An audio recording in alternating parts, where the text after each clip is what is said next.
তো আজকে আমরা দেখবো এপিসোড নম্বর 3। তো মাঝখানে দুদিন দেখা হয়নি, অনেক ব্যস্ত ছিলাম। তো চলো দেখা যাক আজকে। চলো দেখা যাক।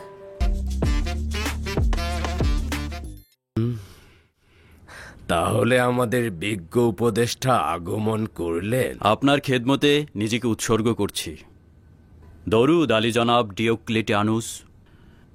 দেরিতে আসার জন্য ক্ষমা চাইছি, আমাকে ক্ষমা করবেন। জনাব ম্যাক্সিমেলিয়ানুস এতক্ষণ কোথায় ছিলেন? মহামান্য হাকিমের কাছে গোপন করা সম্ভব নয়। আমি আজ একজনের দিদা। দাঁড়াও, আমি অনুমান করছি। জনাব ম্যাক্সিমেলিয়ানুস আজকে মানুষ পোড়ানোর দৃশ্য দেখতে গিয়েছিলেন, তাই তো? তাকে পোড়ানো হয়েছে এই কারণে তিনি মহান সম্রাটের ভাস্কর্যের সামনে কুর্নিশের বদলে অবজ্ঞা করেছে, ভাস্কর্য ভাঙচুর করেছে। অনুমান ঠিক আছে? সঠিক অনুমান আলী জনাব। আর সেই দৃশ্য দেখে নিশ্চয়ই খুব ব্যথিত হয়েছ। আগুনের স্ফুলিঙ্গগুলোর আসমানের দিকে দাও দাও করে জ্বলে ওঠা, অপরাধীর চিৎকার আহাজারিতে প্রকম্পিত চারপাশ আসলেই কি দেখার মতো নয়? এই দৃশ্য দেখে জনগণ উল্লাসে মেতে ওঠে আর দুশ্মনগণ ভয়ে শিউরে ওঠে।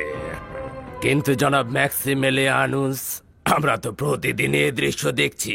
এই আগুনে পোড়ানোর অনুষ্ঠান কি এই সভা থেকেও বেশি গুরুত্বপূর্ণ ছিল? দেরিতে আসার কারণটা শুধুমাত্র ওই অনুষ্ঠান ছিল না। এই বান্দা রোমের একটি পরিবারের সঙ্গে মোলাকাতে ছিল। কেউ কি অসুস্থ ছিল? না, অভাবে ছিল।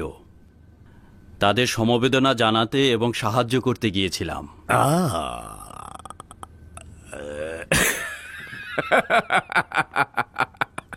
আচ্ছা, তুমি কি মনে করো যে এই মহব্বত ও সমবেদনা দিয়ে এই সকল মানুষের মধ্যে হুকুমত করা যাবে? জনাব ডিওক্লেটিয়ানুসের উদ্দেশ্য বুঝতে পেরেছি, তলোয়ার দ্বারা হুকুমত করা। কিন্তু আমার মতে তলোয়ার যথেষ্ট নয়। জনাব ম্যাক্সিমেলিয়ানুস, আমরা প্রতিদিন জনগণের মাঝে ঈসার দিন বিস্তারের সাক্ষী হচ্ছি। তো তলোয়ার ব্যতীত কিভাবে এই বিস্তার রোধ করা যাবে? নতুন দিনের আইন দুনিয়ার সর্বত্র একইভাবে বিস্তার লাভ করেছে। রাষ্ট্রনায়কগণ বিভিন্নভাবে তাদের সঙ্গে সংঘাতে লিপ্ত হয়েছিল। কখনো কখনো রাজনীতিবিদগণ মহব্বতের মাধ্যমে তাদের মনোবাসনা পূর্ণ করেছিল, আবার কখনো তলোয়ার দ্বারা। কিন্তু আমি সবসময় মহব্বতের মজেজায় বিশ্বাসী, তলোয়ারে নয়। তুমি ভুল করছো জনাব ম্যাক্সিমেলিয়ানুস। হুকুমত সব সময় তলোয়ারের ছায়াতেই চলে। মহাব্বত দিয়ে কিছুই হয় না। মহাব্বত শুধু তলোয়ারের বিষ কিছুটা হ্রাস করতে পারে, আর কিছুই নয়। আলী জনাব, মূল বিষয়ে ফিরে যাওয়া কি উত্তম নয়? ক্ষমা করবেন আলী জনাব, জনাব ম্যাক্সিমেলিয়ানুসের কাছে কি একটা সওয়াল করতে পারি? যে পরিবারটিকে আপনি দেখতে গিয়েছিলেন সেটা কি অপরাধী প্লুটোনিয়াসের পরিবার নয়, যাকে আজকে ঈসা মসিহের অনুসারী হিসেবে পোড়ানো হয়েছে?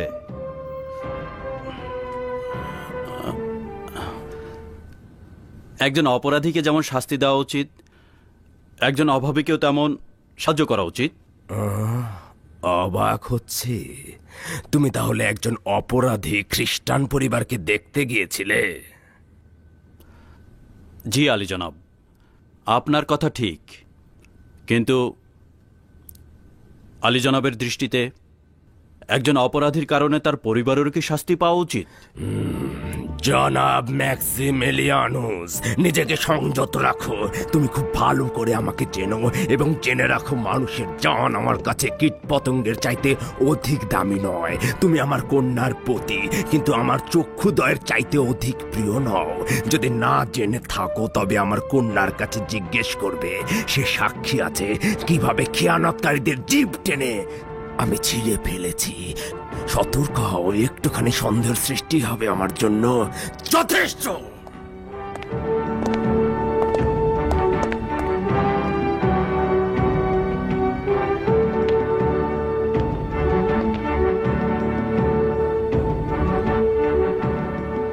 আর কোনো সওয়াল আছে?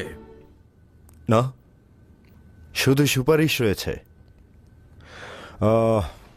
আমি যদি আপনার জায়গায় থাকতাম তবে বানু হেলেন ও তার ভাগ্য নিয়ে ভাবতাম।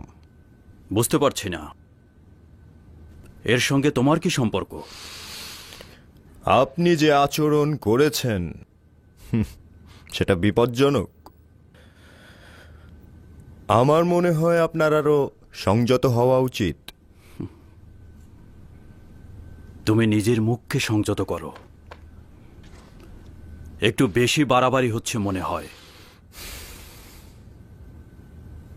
এত বাড়াবাড়ি শরীরের পক্ষে ভালো নয়।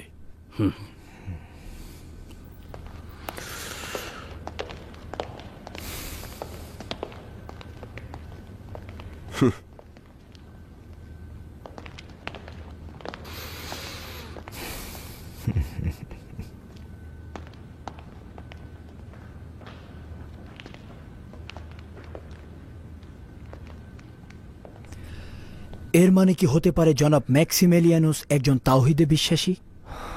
সহজভাবে গ্রহণ করাটা ঠিক হবে না। ভবিষ্যতের ঘটনাবলীর দিকে অবশ্যই নজর রাখা উচিত। জনাব ম্যাক্সিমিলিয়ানুস, হ্যাঁ,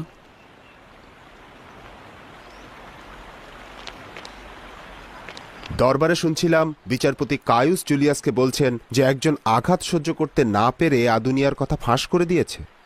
আমিও তাই ভাবছিলাম। চিন্তা করো না, গালুসকে পাঠিয়েছি আদুনিয়াকে খবর দিতে। আচ্ছা, জুলিয়াস কিভাবে বুঝলো যে আপনি কোথায় গিয়েছিলেন? মনে হয় আমার পেছনে তারা গুপ্তচর লাগিয়েছে। আচ্ছা, সে কতটুকু জানতে পারে? নিঃসন্দেহে সে জানে যে আমিও আমার স্ত্রী কুফরি ও সেরেকি পূজা করি না। তবে আমাদের সঙ্গে ঈসার অনুসারীদের যোগাযোগ সম্পর্কে কিছু জানে কিনা জানি না। যদি আপনাদের ব্যাপারে নাক গলায়, তাহলে আমাদের ব্যাপারে নয় কেন? আসলে আমার মনে হয় তার বিরোধ জনাব ম্যাক্সিমিলিয়ানুসের সঙ্গে, আমাদের সঙ্গে নয়। দুঃখিত, আমার এটা বলার কারণ হচ্ছে তার নজর প্রথম থেকেই বানু হেলেনের দিকে ছিল। হ্যাঁ, এটা আমি যেমন জানি তেমন বানু হেলেন ও ডিওক্লেটিয়ানুসও জানে। বানু হেলেন সকলের চাইতে পুতু পবিত্র ছিল এবং চাইলে আরও শ্রেষ্ঠ কাউকে বিয়ে করতে পারত। আপনার অবশ্যই সতর্ক থাকা উচিত। সে সম্রাটের অনেক কাছের লোক। আপনার প্রতি তার যে বিদ্বেষ রয়েছে, সে যদি তার বীজ দাঁতগুলো আপনার উপর বসিয়ে দেয় তাহলে কিন্তু তা হাড় ভেদ করে প্রবেশ করবে। চিন্তা করো না, আমার বিরুদ্ধে তার কোনো দলিল নেই। সে চাইলেই যা ইচ্ছে তাই করতে পারবে না। জানেন, আমি ডিওক্লেটিয়ানুসের কাছ থেকে এমন কঠিন কোনো কিছুই আশা করেছিলাম। সে বাধ্য না হলে এ কাজ করবে না। সে ভালোভাবেই জানে যে ফিলাডেলফিয়ায় তার হুকুমত আমারও তোমার পিতার সঙ্গে সম্পৃক্ত, আর সে কারণে আমাকে উপদেষ্টা হিসাবে পেতে সম্রাটের কাছে দরখাস্ত দিয়েছিল।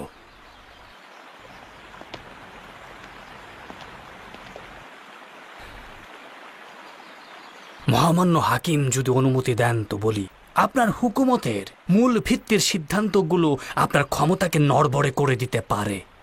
ম্যাক্সিমেলিয়ানুস শুধুমাত্র আপনার মেয়ে জামাতাই নন, রোমের বিখ্যাত বিচারক পরিবারের জনাব সানাতুর মার্সেলুস সানাতুরের সন্তানও বটে। প্রকৃতপক্ষে সম্রাটের অত্যন্ত কাছের মানুষ। তার বিষয়ে সিদ্ধান্ত গ্রহণ করা অত্যন্ত মুশকিলের ব্যাপার। হ্যাঁ, বুঝতে পারছি। তার এসব কার্যকলাপ অন্যান্যদেরকে দুঃসাহসী করে তুলবে।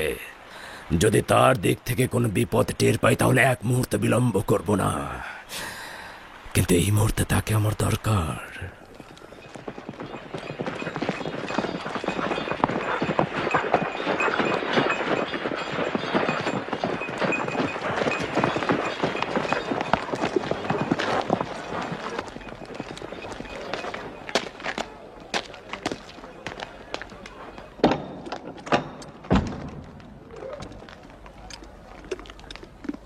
আগামীকাল দেখা হবে। দেখা হবে। হই হই।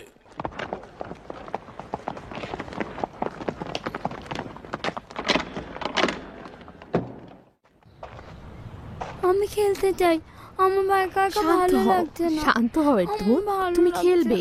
গালুস এলে তারপরেই খেলবে। আমি একা একা খেলবো না তুমুদ, আমি এখনই খেলবো। দেখো তোমার আব্বা চলে এসেছে। সালাম আব্বাজান।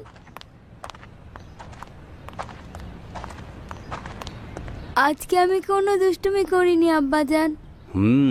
দুষ্টুমি করবে কেন? তুমি তো আমার ভালো ছেলে, শান্তশিষ্ট পুত্র আমার। এর তুমুদ, এদিকে এসো বাবা আমার। তোমার আব্বাজান একটু ক্লান্ত আছেন, ওনাকে বিশ্রাম নিতে দাও। যাও, ওদিকে গিয়ে খেলো।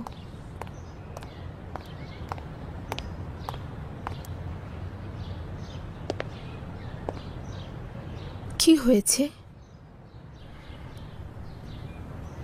কিছু কি ঘটেছে? Bulletin news. তাকে হত্যা করা হয়েছে? হ্যাঁ, তোমার পিতার আদেশে। তাকে অপলুন মন্দিরের সম্মুখে আগুনে পোড়ানো হয়েছে এবং আদেশ দেওয়া হয়েছে অন্যান্যদের নসিহতের জন্য তার দেহ 3 দিন 3 রাত ধনুকের সাথে ঝুলন্ত থাকবে। লানত তার ওপরে, সে আমার লজ্জার উৎস। অসংখ্যবার বলেছি সে আমার পিতা নয়। তার এই ঘৃণ্য কাজের জন্য আমাকে দোষারোপ করবেন না।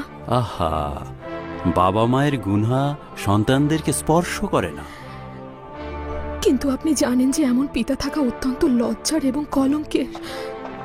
যদি আমি কখনো তার কাছে চেয়েও থাকি, সেটা হয় আপনার জন্য, না হয় কাউকে নাজাত দেওয়ার জন্য। এমনিতে তার সঙ্গে দেখা করার কোনো ইচ্ছে আমার নেই। আমি তো কখনোই তার কার্যাবলীর জন্য তোমাকে দোষারোপ করি না। শুধুমাত্র তার পাপাচার আমার মনকে ব্যথিত করে।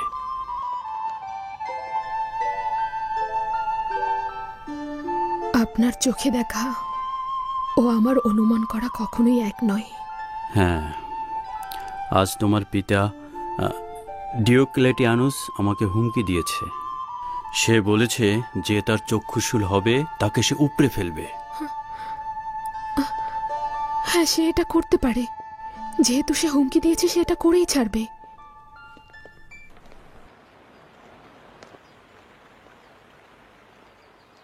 দরুদ আলী জনাব, আপনার জন্য জান কবুল। তোমার কাজটি দারুণ ছিল উজবেগিল, খুবই ভালো, সাবাস। নতুন কাজ রয়েছে, দুনিয়ার কামারের পিছে লেগে থাকবে, মুহূর্তের জন্য গাফেল হবে না। আদেশ শিরোধার্য। দেখো দেখো, জুলিয়াসও কিন্তু ম্যাক্সিমিলিয়ানুস থেকে কম বিপজ্জনক নয়। আমারও তাই মনে হয়। শুধু আদেশ করুন। চোখে চোখে রাখবে তার সঙ্গে কারা যোগাযোগ করে। আপনার জন্য জীবন উৎসর্গ করে দেব।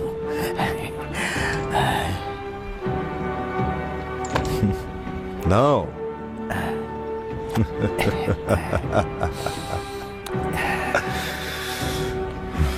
জীবন কোরবান রইল।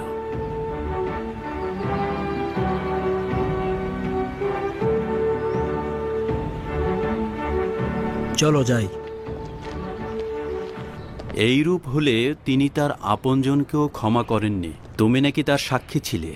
মূলত তোমার আম্মাজানের ঘটনার দিকে ইঙ্গিত করছিল। সে সঠিক বলেছে।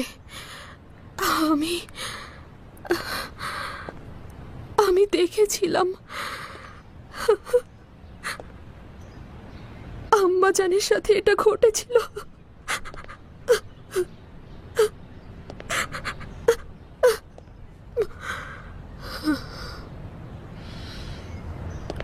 আমার আম্মাজানের সাথেই সেই নৃশংস ঘটনাটি ঘটানো হয়েছিল। আমার মা ছিল দামেস্কের অধিবাসী। ওখানকার সকল অধিবাসী হজরত ঈসা মসিহের অনুসারী ছিল। রোমানদের হামলার ফলে আমার মা ছাড়া আর অন্য সকল অধিবাসী নিহত হল। সেই দিন আমার মা নিজ চোখে দেখলেন দাগিয়ানুসের সিপাহীরা এক এক করে তার স্বজনদের মাথা দেহ থেকে ছিন্ন করলো। ওরা আমার নানা নানিকে হত্যা করলো। শুধুমাত্র আমার মায়ের সৌন্দর্যের কারণেই দাগিয়ানুস তাকে হত্যা করা থেকে বিরত ছিল। তাকে জোরপূর্বক সহধর্মিণী হিসেবে গ্রহণ করলো।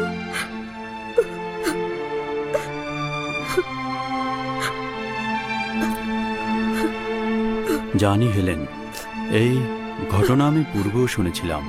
আপনারা শুধু শুনেছেন, আর আর আমি নিজ চোখে যেটা দেখেছি সেটা কি করে ভুলে যাব? আমি সেটা কি করে ভুলে যাব বলুন?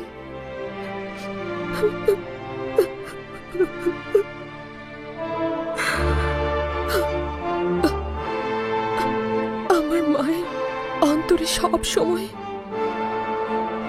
সময় রক্তক্ষরণ হতো। আমার মা ডিওক্লেটিয়ানুস ও রোমের খোদাদের বিরুদ্ধে প্রতিশোধের ফুরসতে ছিলেন। এই ফুরসত তার জন্য অত্যন্ত কঠিন ছিল, কেননা তাকে নজরবন্দিতে রাখা হতো। কিন্তু আমার মা দমে যাননি।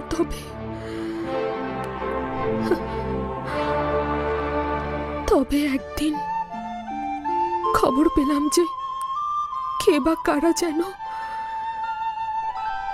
রোমান খোদাদের ভাস্কর্য ভেঙে ফেলেছে। মূর্তি ভাঙচুরকারীদের বিরুদ্ধে দাগিয়ানুস কঠিন শাস্তি ঘোষণা করল। কঠিন শাস্তি।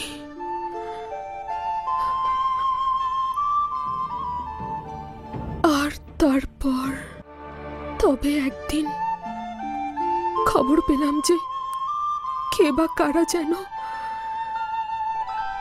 রোমান খোদাদের ভাস্কর্য ভেঙে ফেলেছে। মূর্তি ভাঙচুরকারীদের বিরুদ্ধে দাগিয়ানুস কঠিন শাস্তি ঘোষণা করল। কঠিন শাস্তি।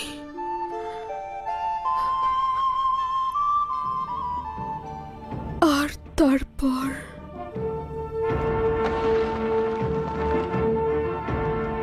হে মরিয়ম মুকাদ্দাস, এই কাজ বিপজ্জনক। নিজের প্রতি রহম করুন।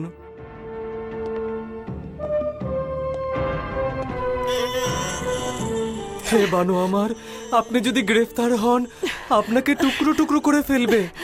এই কাজটি করবেন না। দাঁড়িয়ে না থেকে আমাকে সাহায্য করো।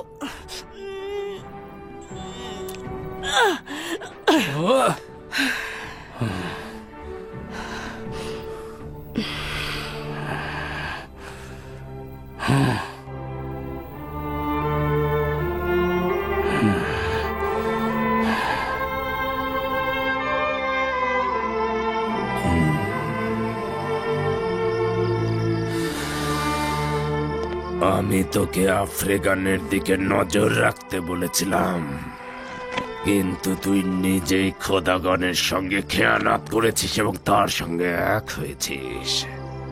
যদি তোর সাহায্য না পেত তাহলে সে কোনোভাবে এই কাজটি করতে পারত না। তোর শাস্তিও হবে মৃত্যু। সে অপরাধী নয়, শুধুমাত্র আমার ফরমান মেনে চলেছে। তাকে ছেড়ে দাও। তার অপরাধ এটাই যে সে আমার ফরমান অবজ্ঞা করে তোর আদেশ পালন করেছে। মুন্ডুপাত করে ফেলো।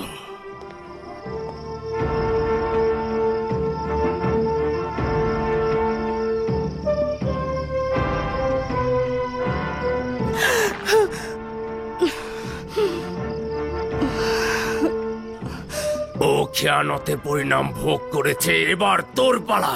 তুই খোদাগণের আগুনে জ্বলে পড়ে মরবি। আমাকে মৃত্যুর ভয় দেখিও না। যেদিন আমার চোখের সামনে পাথরের মূর্তিগুলোর কাছে আমার সব আত্মীয় স্বজনকে কুরবানি করেছিলে, আমার পিতামাতার গর্দান ছেদ করেছিলে, সেদিনই সিদ্ধান্ত নিয়েছিলাম এর প্রতিশোধ আমি নিজে নেব। তোকে একটা ফুরসাদ দিতে চাইছি। বল অপুলুনকে সাক্ষী রেখে ঈসার খোদার দিন থেকে মুক্তি পেতে চাস কিনা? আমি এক অদ্বিতীয় খোদা ছাড়া আর কারো ইবাদত করি না, আর তাকে ছাড়া আর কোনো খোদাকে চিনিও না। এখনো সুযোগ রয়েছে। রোমের খোদাদেরকে সেজদা এবং তাদের জন্য কোরবানি করবি কিনা?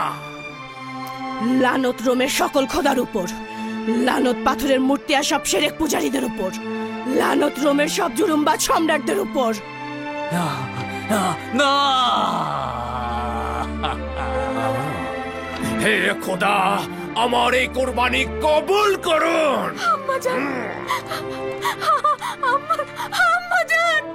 আমার আম্মাজানকে ছেড়ে দাও। কন্যা আমার হেলেন।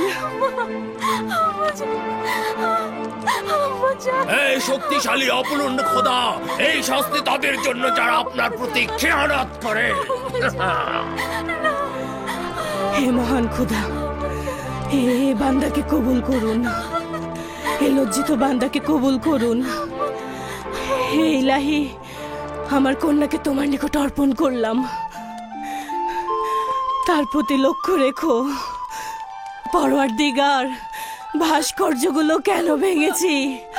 তোমার জন্য। আম্মা জান, তিনি আমার চোখের সামনে আগুনে পুড়ে মরলেন আর আমি কিছুই করতে পারলাম না। হে পরওয়ারদিগার, তার আত্মাকে মরিয়ম মুকাদ্দেসের সঙ্গে মোলাকাত করিয়ে দাও। তিনি বীর রমণী ছিলেন। আমি এখন আপনাকে নিয়ে ভীষণ চিন্তিত।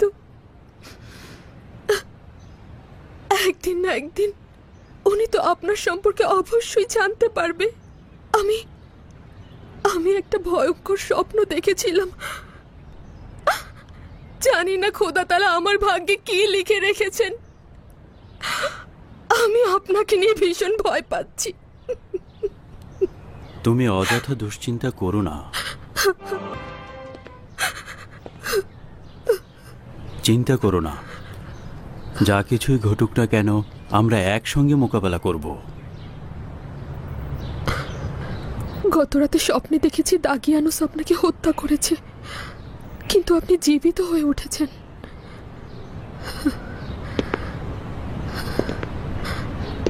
সে অনবরত উচ্চস্বরে ভয়ঙ্কর চিৎকার করছিল। সে ছিল আমাদের মাঝখানে। আমরা একে অপরকে স্পর্শ করতে পারছিলাম না। আমাদের মধ্যে ব্যবধান ছিল বিশাল। আমি জওয়ান ছিলাম আর আপনি ছিলেন একেবারে বৃদ্ধ। হঠাৎ করে দেখলাম আপনিও আমার পিতা। বিচলিত হয়ে পড়লাম এই ভেবে কে আমার আসল পিতা। সে আপনাকে হত্যা করার কারণে ভীষণ আনন্দিত ছিল। আমার ভীষণ ভয় লাগছে। আমি ভয় পাচ্ছি। শান্ত হও হেলেন, দয়া করে শান্ত হও। একটা খবের জন্য এতটা উদ্বিগ্ন হওয়ার কোনো কারণ নেই। খোদা তাআলা তার প্রিয় বান্দাদের একাকী রাখেন না। আপনি ছাড়া আমার আর কেউ নেই। আপনি শুধু আমার স্বামীই নন, আপনি আমার অভিভাবক, আমার প্রশিক্ষক, আমার মুক্তিদাতা। আপনি তো আমার সবকিছু। আপনি তো আমাকে আলোর সন্ধান দিয়েছেন। আপনার কাছেই আমি আশাবাদী হতে শিখেছি। আপনার কাছ থেকে তো তুমি নিজেই এর উপযুক্ত ছিলে। আমি তোমার জন্য বলতে গেলে কিছুই করিনি।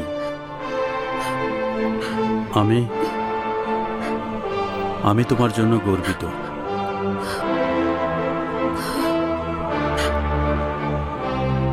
কাল রাতে আমি স্বপ্নে দেখলাম এই ছবিটি আমার মায়ের। আর যখন আমি মাকে দেখলাম তখন আমি ছিলাম মৃত অবস্থায়। আপনি আমার কবর দেখেও বিশ্বাস করতে পারছিলেন না আমি মৃত। ছবিগুলো ক্রমান্বয়ে স্থান বদল করছিল। এখন তো আমি এই ছবিগুলো দেখেও ভয় পাচ্ছি। এত চিন্তা করছো কেন? ছবি তো ছবি, এতে চিন্তার কি আছে?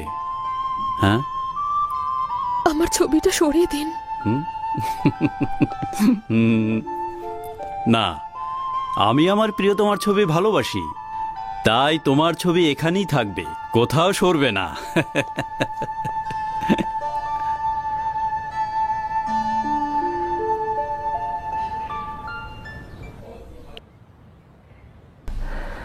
আমরা সংখ্যা খুবই নগণ্য, তবে আমাদের উচিত এই স্বল্প শক্তিকেই কাজে লাগানো এবং দিনের পথে আমাদের আরো অধিক প্রশিক্ষণ নেয়া। হযরত ঈসা মসীহর দিনের প্রতি লোকজনকে আরো বেশি আকৃষ্ট করানো। আর কতদিন দিনের পথে লোকদেরকে দলে দলে মেরে ফেলা হবে? আমরা আর কতদিন নীরব থাকব? আমার বিশ্বাস হচ্ছে যে এই দুনিয়াতে তোমরা যে কষ্ট ও নির্যাতন সহ্য করবে তা আল্লাহর দরবারে ইবাদত হিসাবে গণ্য হবে। আপনি যদি লোকজনকে ওই হুকুমতের বিরুদ্ধে বিদ্রোহ করতে উৎসাহ না দেন, তবে ঈসার অনুসারী এবং রোমানদের মধ্যে কোনো বিরোধীরই সৃষ্টি হবে না। আচ্ছা, হযরত ঈসা মসীহকে জালেমদের কাছে মাথা নত করতে নিষেধ করেনি? আপনার কোনো হক নাই মানুষের জান এইভাবে বিপদে ফেলার। হযরত ঈসা মসীহ তার মাথা উঁচুতেই রেখেছিলেন, কিন্তু তাই বলে এইভাবে নয়। অতএব এমন কিছু করা ঠিক হবে না যাতে আমরা আমাদের নিজেদের বিপদ নিজেরাই ডেকে আনি।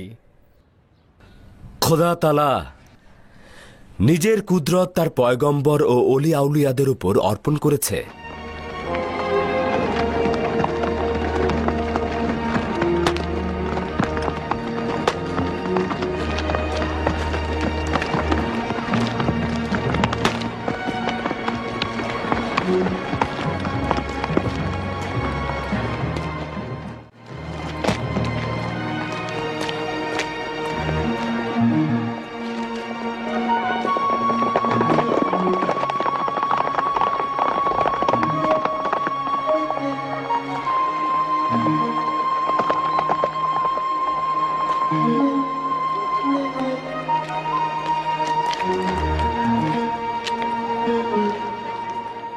নিঃসন্দেহে এটা বলা যায় যে অত্যাচারীদের কুদরত শয়তানের কুদরত, ইলাহির কুদরত নয়।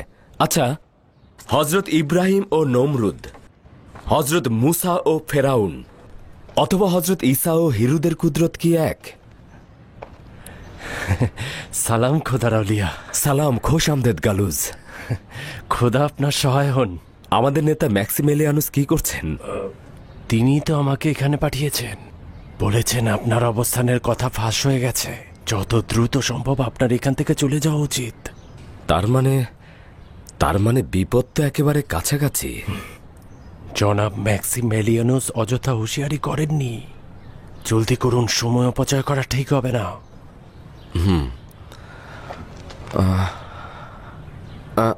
আচ্ছা ঠিক আছে, তাহলে তুমি এখন যাও, আমি একটু পরে আসছি। আমি আগে ওদেরকে পাঠিয়ে দেই। গোপনে যেতে বলবেন, তাদেরকে নজরবন্দি রাখার সম্ভাবনা রয়েছে।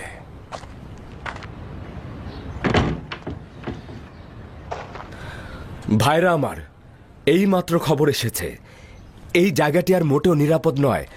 আমাদের সবাইকে অতি সত্বর নীরবে এই জায়গাটি ছেড়ে চলে যেতে হবে। 3 দিন পরে শহরের বাইরের কবরস্থানের পাশে আমরা সবাই মিলিত হব। এখন আপনারা যান।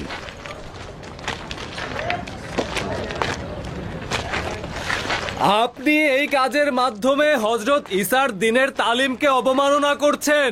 জনগণকে যেরকম শিক্ষা দিচ্ছেন, তেমনি তাদেরকে বিপদের মুখেও নিক্ষেপ করছেন। খোদা আপনাদের সবাইকে হেদায়েত দান করুক। যদি ওরা এই জায়গাটাও চিনে ফেলে আর সবাইকে গণহারে কতল করা শুরু করে, তাহলে তার দায়ভার কে নেবে? খোদা তাআলার উপর ভরসা রাখুন, আশা ছেড়ে দেবেন না। খোদা যা চাইবে তাই তো ঘটবে। জনাব, যদি প্রয়োজন হয় আমি আপনার পাহাড়ে এখানে নিয়োজিত থাকব। চলে যাও, একদম চিন্তা করো না। আমি এখন এই এলাকা ত্যাগ করব। খোদা হাফেজ। খোদা হাফেজ।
এখানে কি চাচ্ছি তোর গুপ্তচর? আমি শুধু এদিকটা অতিক্রম করছিলাম মাত্র। আর্থে বকিস না। আর একবার যদি এখানটায় দেখি তাহলে জান নিয়ে ফিরতে পারবি না। যা যা।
কি খবর ম্যাথিউস? আলী জনাব জুলিয়াস, ইহুদি উজবেগিল কিছু খবর এনেছে। তুই এখানে কি করছিস? তোকে না বলেছি আদুনিয়ার পিছু নিবি? হ্যাঁ বলেছিলেন, কিন্তু একজন ব্যক্তি তাকে টমটম গাড়িতে করে পালিয়ে যেতে সাহায্য করেছে। আসলে আমি পায়ে হেঁটে তাদের অনুসরণ করতে পারিনি। পায়ে হেঁটে কেন? আসলে আলী জনাব, ঘোড়ার দরকার ছিল না। ভাবতেও পারিনি তাকে পালিয়ে যেতে সাহায্য করা হবে। রাজদরবারের ভিতরের খবর কিভাবে বাইরে ফাঁস হয়ে যাচ্ছে?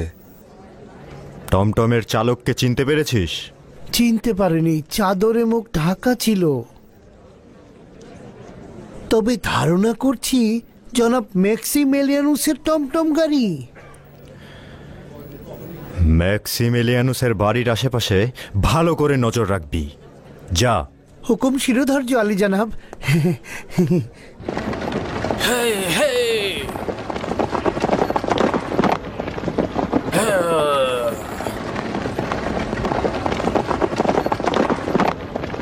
সূর্যাস্তের পূর্বেই শহরে ফিরতে পারবো, চিন্তা করবেন না, এখনো অনেক সময় রয়েছে। আমাকে ক্ষমা করবেন আলী জনাব, একটা সওয়াল করতে পারি? ম্যাথিউস, আমি তোমাকে কাছের বন্ধু মনে করি, যা ইচ্ছা সওয়াল করো। আপনার ও ম্যাক্সিমিলিয়ানুসের মধ্যে কবে থেকে সংঘাত শুরু হয়েছে?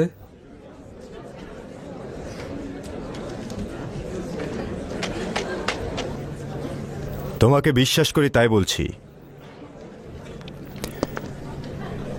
আমি বছরের পর বছর হেলেনের প্রতি আকৃষ্ট ছিলাম, আর সেটা ডিওক্লেটিয়ানুসও জানত। কিন্তু তিনি ম্যাক্সিমিলিয়ানুসকে দেখার পর তার কন্যাকে তারই সঙ্গে বিবাহ দিয়ে দেয়। আমি সেদিন থেকেই সিদ্ধান্ত নিয়েছিলাম, প্রমাণ করব ম্যাক্সিমিলিয়ানুস হেলেনের উপযুক্ত নয় এবং সে খেয়ানতকারী। আমি এটা প্রমাণ করব। তার বিরুদ্ধে দলিল দস্তাবেজ সংগ্রহ করছি, সেগুলো আমি ডিওক্লেটিয়ানুসের কাছে দাখিল করব। যদি তিনি পাত্তা না দেন, তবে সেই দলিল আমি সম্রাট হাদেরিয়ানুসের কাছে দাখিল করব। কেন জনাব ডিওক্লেটিয়ানুস ও বানু হেলেন ম্যাক্সিমিলিয়ানুসকে আপনার থেকে বেশি প্রাধান্য দিয়েছিলেন? এটা তার প্রভাব বিস্তারের সুবিধার জন্য। ম্যাক্সিমিলিয়ানুস রোমের বিচারক পরিবারের সন্তান, আর আমি রোমের প্রাচীন একজন সেনা অফিসারের সন্তান। আচ্ছা বলো তো, কে তার হুকুমত সবচেয়ে ভালোভাবে দেখাশোনা করতে পারত? দুঃখিত আলী জনাব। যাই।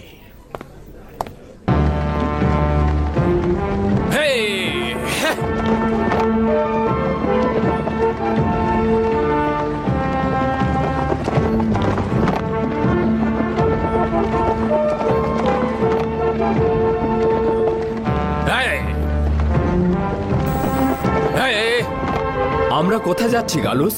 আপনার কিছুদিন শহরের বাইরে অবস্থান করা উচিত।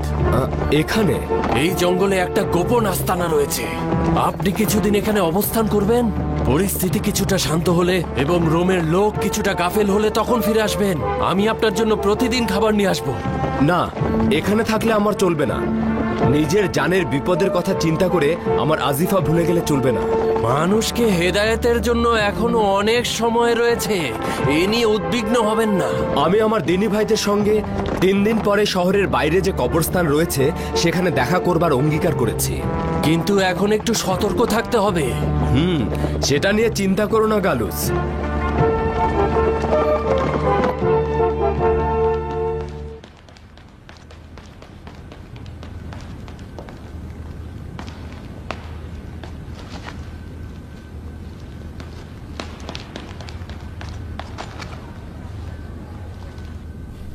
আমার কিছু কথা শোনা কি সম্ভব? হ্যাঁ শুনছি, বলে যাও। না শুনছেন না, না জানি কি নিয়ে নিজেকে মাতিয়ে রেখেছেন। আমাকে ক্ষমা করবে অতেনে, মহান সম্রাটের ফিলাডেলফিয়া আগমন আমাকে একদম উতলা করে দিয়েছে। একটিমাত্র ভুলেই সবকিছু জলাঞ্জলি হয়ে যেতে পারে, সেই চিন্তায় আমি মগ্ন। আমি আপনাকে বলবো এইসব আত্ম অহংকার বাদ দিয়ে নিজের ক্ষমতার দিকে নজর দিন। আহা, অতেনে অতেনে, তুমি বুঝতে পারছো না। মহান সম্রাটের এই ফিলাডেলফিয়ায় আগমন রোমানবাসীর কাছে আমার ইজ্জতকে কতটা উঁচুতে নিয়ে যাবে তা তুমি বুঝতে পারছো না। আর তাছাড়া কত স্মৃতি যে জীবন্ত হয়ে উঠছে, তার সঙ্গে কত চমৎকার সময় কাটিয়েছি। মনে হচ্ছে যেন এই তো গতকাল দজলা ফোরাত নদীর মধ্যবর্তী যুদ্ধ কতটা গৌরবের আমার কাছে। আমি বিখ্যাত লিজিয়ান বাহিনীর সেনাপতি হাদেরিয়ানুস নির্দেশ দিল ভাগ্য গণনাকারী বানরদের খাঁচা থেকে বের করে আনতে। খাদেমরা খাঁচার সম্মুখে দানা ছিটিয়ে দিল,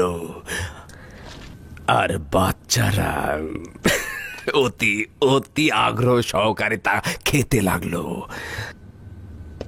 আর এটি ছিল যুদ্ধে আমাদের পক্ষে বিজয়ের আলামত। অতনে বিরাট একটি বিজয় আমাদের সম্মুখে ছিল। বানরের সে কি ভাগ্য গণনা, বানরের সে কি ভাগ্য গণনা। আর এটা দেখে হাদেরিয়ানুস দীপ্ত পায়ে বীরের ন্যায় শহরের দিকে কয়েক কদম অগ্রসর হলেন এবং তিনি উচ্চস্বরে বললেন যে এই শহরে যদি কোনো খোদা থেকে থাকো তাহলে তোমরা আমার কথা মনোযোগ দিয়ে শোনো। আমি চাই তোমরা তোমাদের বাড়ি ঘর এবং মন্দির ছেড়ে এই শহর থেকে দূরে চলে যাও এবং ভুলেও তোমরা বল্লম, তীর ধনুক এবং তলোয়ার নিয়ে আমাদেরকে প্রতিহত করতে এসো না। আমাদেরকে বীরের বেশে এই শহরে প্রবেশ করতে দাও। বিজয় বিজয় বিজয় বিজয় বিজয়। আমি তো বললাম আপনি আমার কথা শুনছেন না। আপনি আপনার অতীত গৌরব নিয়ে মেতে আছেন। আচ্ছা ঠিক আছে, এবার বলো বলো, আমি শুনছি। আচ্ছা বলুন তো, হাদেরিয়ানুস তার উত্তরাধিকার হিসেবে কাকে নির্বাচন করবেন? বুঝতে পারছি না। আপনিই তো বলেন হাদেরিয়ানুসের সাথে আপনার দীর্ঘদিনের বন্ধুত্ব। হাদেরিয়ানুসের সঙ্গে অসংখ্য সময় একসাথে কাটিয়েছি। এক মুহূর্তের জন্য সেই সব স্মৃতি ভুলতে পারছি না। অব্যাহতভাবে শুধু সেগুলোই ভাবছি। আমার এতক্ষণের কথার উদ্দেশ্য ওসব স্মৃতিচারণ নয়। আমি বলতে চাইছি যে এখনই উত্তম সময় এই বন্ধুত্বের সম্পর্কটিকে কাজে লাগান। যেমন কিভাবে কাজে লাগাতে পারি? তাকে মনে করিয়ে দিন আপনার সঙ্গে তার পুরনো বন্ধুত্ব এবং আপনি তার জান নাজাত দিয়েছিলেন। সে যেন আপনাকে উত্তরসূরি নির্বাচন করেন।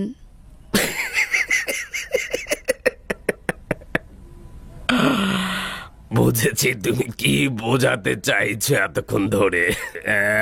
যদিও অনেক উচ্চাকাঙ্ক্ষা, তবুও চেষ্টা করে দেখা যেতে পারে, যদি জরুরি কিছু নয়। এটিকে আপনি উচ্চ আকাঙ্ক্ষা বলছেন? আপনার যোগ্যতা সম্পর্কে কি আপনার কোনো সন্দেহ রয়েছে, নাকি তার বন্ধুত্বে? কোনো সন্দেহ নেই, যদিও রোমের মজলিসের ব্যক্তিবর্গ নিয়ে সন্দেহ রয়েছে।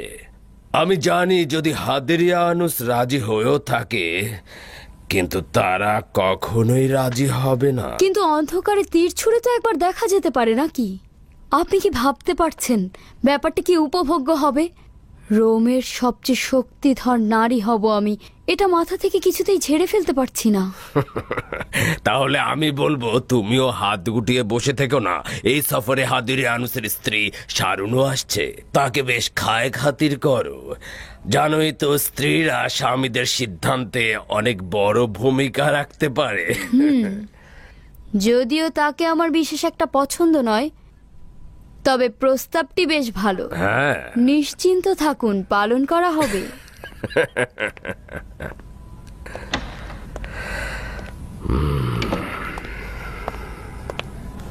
আলী জনাব জুলিয়াস।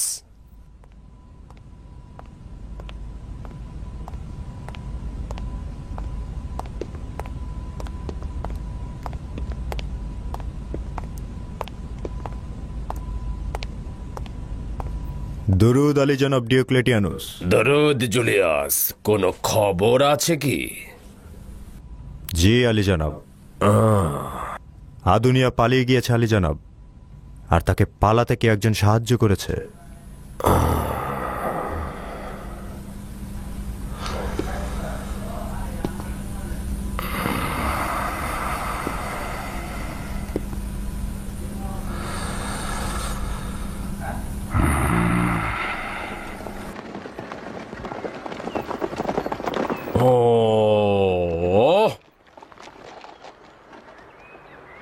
এখন নিশ্চিন্ত থাকুন জনাব আদুনিয়া।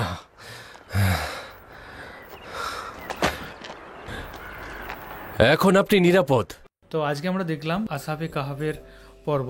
তো সেখানে দেখলাম যে প্রথমে মানে এখানে ইউসুফ জুলেখাতে যেরকম দেখেছিলাম যে যে নবী ইউসুফ তিনি মানে মিশরের সর্বোচ্চ যিনি তার ওখানে গিয়ে সেখান থেকে তিনি একাত্মবাদী খোদার যে সেটা প্রতিষ্ঠা করেছিলেন, কিন্তু এখানে কি হচ্ছে, এখানে তারা কিন্তু লুকিয়ে লুকিয়ে যারা আছে, যারা হচ্ছে একাত্মবাদী খোদাকে মানে তারা কিন্তু একদম লুকিয়ে লুকিয়ে আছে। এবং এখানে রোমানেরা একটা যে দেবতার পালন করছে বা কী করছে, যারা হচ্ছে অত্যাচারী রাজা, ঠিক আছে, তারা হচ্ছে মানে জ্যান্ত মানুষকে পুড়িয়ে দেয়, তাদের উপর নানা রকম অত্যাচার করে। তো এই জিনিসটা তো দেখা যাক কী হয়। জাস্ট গল্প শুরু হয়েছে, নতুন মোড়ের দিকে এগোচ্ছে অ্যান্ড দেখতে পাচ্ছি আমরা একটা জিনিস। আর এখানে সবচেয়ে যেটা ভালো লাগছে সেখানে হচ্ছে যে ইউসুফ জুলেখাতে যে সমস্ত ক্যারেক্টারগুলোকে দেখিয়েছিলাম, যারা যারা অভিনয় করেছিলেন, তারা কিন্তু আবার এখানে অভিনয় করছেন। তো সেই জন্য কিন্তু একটা অন্যরকম কিন্তু ভালো লাগছে, তাই না? তোমার কেমন লাগলো বলো? হ্যাঁ, আমারও দেখে খুব ভালো লাগলো। এটা প্রথমে দেখতে একটু মানে কেমন একটা লাগছিল, আর যত বেশি পর্ব দেখতে যাচ্ছি তত আস্তে আস্তে আমরা ইন্টারেস্টেড হচ্ছি। আর আজকে দেখে প্রচুর ভালো লাগলো। আজকে কিছুটা হলেও ধারণা পেলাম যে ডিওক্লেটিয়ানুস তিনি একজন অত্যাচারী, তিনি তার স্ত্রীকেও মানে মারতে ছাড়েননি, স্ত্রী শ্বশুর শাশুড়ি সবাইকে মেরে ফেলছেন, এতটাই অত্যাচারী সেটার আজকে আমরা পরিচয় পেলাম। তিনি সঙ্গে সঙ্গে আগুনে পুড়িয়ে ফেলতেন। আর এখানে মানে এখানেও যেমন ইউসুফ জুলেখায় যেমন একাত্মবাদী খোদা আর অন্যান্য খোদার মধ্যে মানে একটা বিরোধ ছিল, এখানেও আমরা দেখতে পাচ্ছি যে কেউ কেউ একাত্মবাদী খোদাকে সমর্থন করে না। যখনই জানতে পাচ্ছেন ডিওক্লেটিয়ানুস অত্যাচারীরা, তখনই তারা তাদের উপরে অত্যাচার করছেন, আর তারা সাধারণ তারা কেউ কিছু তেমন প্রতিবাদ করতে পারছেন না। এটা দেখে প্রচুর ভালো লাগলো। এরপর আস্তে আস্তে আবার পর্বগুলো দেখলে আরও পুরো ব্যাপারটা ক্লিয়ার হবে। একদম। আরেকটা জিনিস হচ্ছে যে প্রত্যেকের উচিত যে যেরকম মানে নিজের যেটা ধর্ম সেটা পালন করবে, কেউ কাউকে বাধা দিতে পারে না, কেউ কাউকে তরবালির আঘাত কারো চেঞ্জ করতে পারে না যে তুমি এটা করো, তোমার জন্য এটা করো না। যার যেটা মনে হয় তার সেই স্বাধীনতা আমার মনে হয় থাকাটা উচিত। আগেকার দিনে সেই জিনিসটা ছিল না। তো আগেকার দিনে এই যে কেউ যদি একটু মানে অন্যায় নয়, রাজারা মনে করতো অন্যায়, তারা যদি কেউ একটু যদি সাহসী হতো, একটু যদি প্রতিবাদী হতো, তাকে হচ্ছে সঙ্গে সঙ্গে তাকে অ্যাটাক করতো, তাকে পুড়িয়ে ফেলতো। এই জন্যে যে অন্যান্যরা দাঁড়িয়ে দেখতো আর তাদের সেই প্রতিবাদ করার সাহস থাকে না, তাই একজন কেউ প্রতিবাদ করলে তাকে সঙ্গে সঙ্গে মেরে ফেলতে পারতো, অন্যান্যরা কেউ সাহস দেখায়নি বলে। একদম। আর এটা ছিল মানে সবাইকে একত্রিত করে রাখার একটা মানে পলিটিক্স। তোমার কেমন লাগলো বলো? আমার দুটি পর্বই খুব সুন্দর লাগলো। আমি আর কি বলবো, আমার বউ ছেলে সব তো বলেই দিয়েছে, আমার খুব ভালো লাগলো দেখতে। হ্যাঁ, আমার খুব আনন্দ লাগলো, ভালো লাগলো, জিনিসটা বুঝতে পারলাম। কিন্তু আর বলবো কি, একই কথা বারবার বলাটা ভালো লাগছে আমার। একদম। পরবর্তী এপিসোডগুলো দেখলে আরো ভালো করে বোঝা যাবে যে কি হতে চলেছে, তাই না? বুঝি দেখি তারপরে আবার বলবো কেমন লাগে। তো এই ছিল আজকের পর্ব। তো আজকের মতো এখানেই শেষ করছি। দেখা হবে আবার পরবর্তী এপিসোডে। ততক্ষণের জন্য আপনারাও ভালো থাকবেন, সুস্থ থাকবেন আর দেখতে থাকবেন আমাদের চ্যানেল। টাটা।